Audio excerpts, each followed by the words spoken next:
The other day I had a mate come in, and James Ratana, come in to talk about doing some carvings that represented something that his wife was going through. And as a koha to her to help heal that mamai.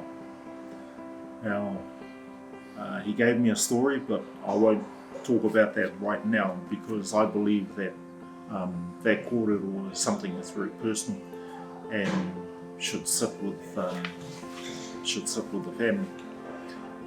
But in order for them to have that sort of physical representation of that story and to be able to talk about it, what I did was carve two pieces that sort of are that vehicle.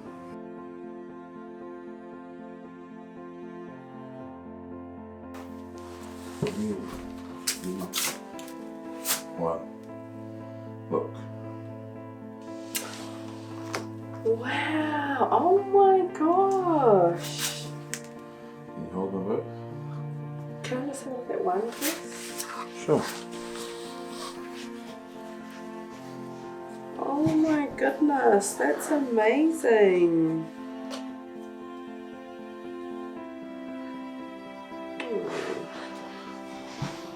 We go on.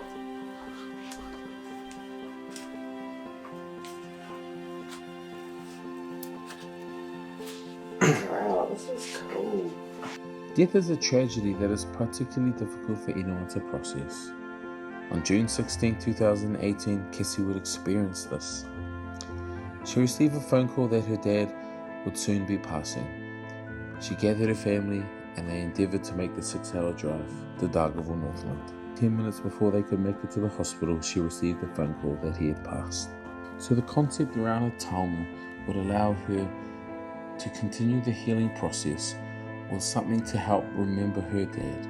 So when I looked at these pieces, I thought, okay, how do I connect that to my understanding of how our stories are told within the wharenui?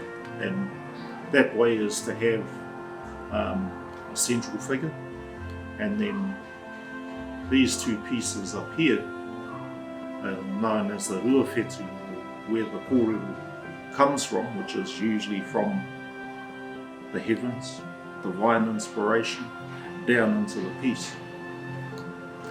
And they've been carved out of just rough wood, basic wood found on the beach.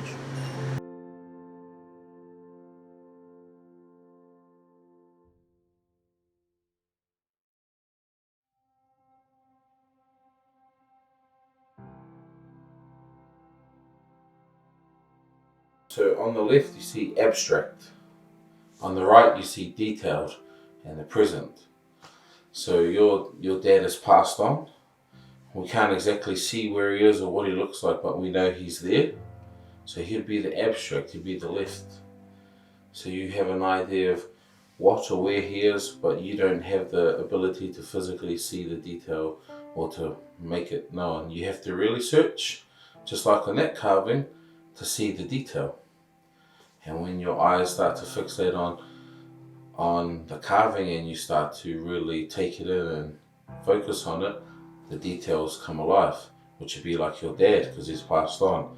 When you have to lock in and really focus on him, his details come back alive because you remember. And on the right is you, is that your presence, you're vibrant, you're alive, hence the colour and the detail and the ability to see right into it.